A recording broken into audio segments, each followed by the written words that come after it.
लोग बोलते बाबा जी तुम नौजवानों को भड़काते हो, तो क्यों नहीं भड़काओ नौजवानों को? एक बार बताओ, पूरे देश के इतिहास में आज तक एक भी 50 साल के बुजुर्ग का नाम बताओ जिसको फांसी हुई हो? हुई क्या? एक का नाम बताओ। ये दिल्ली में बैठकर चिल्ला रहे हैं, बाला साहब पे भी चिल्लाएंगे, नरेंद्र मोदी पे चिल्लाएंगे, इन पे चिल्लाएंगे, संघ पे चिल्लाएंगे, ये सांप्रदायिक हैं, हमने देश को आजादी दिलाई। पर मैं चैलेंज करता हूं पूरे देश के और पूरे प्रदेश के, शिंदे साहब से सोनिया गांधी से लेकर यहां के मुख्यमंत्री तक, एक कांग्रेसी का नाम बताओ जिसको फांसी हुई हो। मैं चैलेंज कर रहा हूं भाई साहब।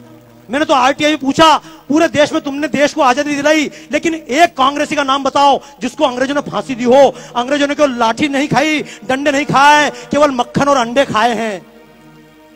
लेकिन समस्या है, इस देश का नौजवान भगत सिंह क्यों नहीं बनना चाहता? इस देश का नौजवान शिवाजी क्यों नहीं बनना चाहता? इस देश का नौजवान फांसी क्यों नहीं खाना चाहता? नौजवान को गाली देना आसान है, लेकिन कहूंगा दोस्तों, पूरे जीवन में महात्मा गांधी ने कभी एक डंडा खाया? बोलो हाँ या ना? नहीं खाया। जिन्होंने पूरे जीवन में डंडा नहीं खाया, उनके नाम से हमने 1 से लेकर 1000 तक के नोट चलाए। लेकिन जिस भगत सिंह ने फांसी खाई, उसके नाम से हमने 100 का नोट का चित्र नहीं छापा।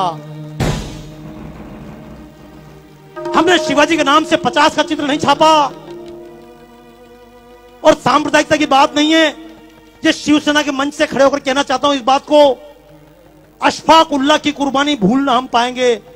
क्योंकि लोग सीधा आरोप लगाते हैं, तुम तो मुसलमान के खिलाफ हो, तुम सांप्रदायिक हो। तो एक बात कहना चाहता हूं आज इस पुण्यतिथि के अवसर पर, कि अशफाक उल्लाह की कुर्बानी भूल ना हम पाएंगे। जब अशफाक उल्लाह खान लड़ रहा था आजादी के मैदान में, तो मुल्लों ने समझाया था, कठ मुल्लों ने, अरे अशफाक क्यों इसके लिए जान देते हो, तुम तो मुसलमान हो। तो अशफाक उल्लाह खान ने कहा था, कुछ आरजू नहीं है, बस आरजू यही है, रख दे कोई जरा सी खाके वतन कफन में। मर गया अशफाक उल्लाह खां। लेकिन ये मुसलमान के नाम से वोट लेने वालों ने आज तक अशफाक उल्लाह खां के नाम से 10 रुपए का नोट नहीं चलाया। इस देश की लड़कियां, झूठ मत बोलना, पूछना अपनी बच्चियों से, क्यों लव जिहाद के चक्कर में फंस जाती हैं? लक्ष्मीबाई नहीं बनना चाहती, जीजाबाई नहीं बनना चाहती, कैटरीना कैफ बनना चाहती, दीपिका पादुकोण बनना चाहती। क्यों? क्योंकि जिसने देश के लिए प्राण दिए, जो मैदान में लड़ते लड़ते मरी, उस लक्ष्मीबाई के नाम से हमने 1 रुपए का नोट नहीं चलाया। तो दोस्तों, मैं तो एक बात कहता हूं, सरकार नोट भगत सिंह के नाम से चलाए या ना चलाए, हमारे दिलों में छपना चाहिए या नहीं? कितने लोग तैयार हैं? तैयार हो? एक बात, क्यों आप लोग जा नहीं रहे वापस यार?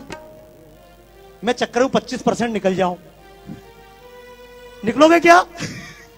अच्छा सुनो, देखो एक बात बताऊं, जब भगत सिंह को फांसी दी जा रही थी, मैं शब्द बोल रहा हूं, मैं जब बोलता हूं मंच से, कारण समझ लेना, मेरी जितनी प्रदर्शनियां सब विदेशों में लगती है।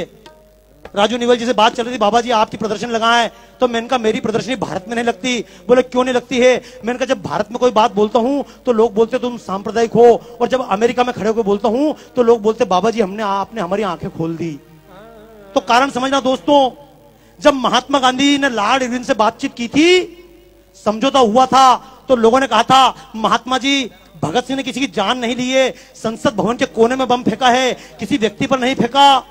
आप भगत सिंह की माफी के लिए बात करो, शर्त रखो, भगत सिंह को माफ करो। तो महात्मा गांधी ने कहा था, ये भगत सिंह, ये अशफाक उल्लाह खां, ये क्रांतिकारी, चंद्रशेखर आजाद, ये क्रांतिकारी आतंकवादी हैं। तो मैं भी एक बात कहना चाहता हूं, अगर भगत सिंह आतंकवादी थे तो मैं भी आतंकवादी हूं।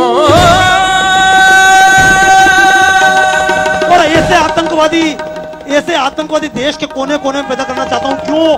अगर भगत सिंह की तरह आतंकवादी देश में पैदा हो जाए, तो अफजल और कसाब जैसे आतंकवादी दिखाई, तो बोलो देश के नाम पे आतंकवादी बनना चाहते हो? अभी तक लोग मजहब के नाम पे आतंकवादी बने, जातियों के नाम पर आतंकवादी बने। हालांकि आतंक का मतलब यह नहीं कि बम लेकर निकल जाना, मारोगे किसको मारोगे? देशवासी को मारोगे क्या? लेकिन कम से कम और किसी को मारो मत मारो, अपने स्वार्थ को मार लेना। जब कभी वोट देने जाओ तो जाति देखकर वोट मत देना।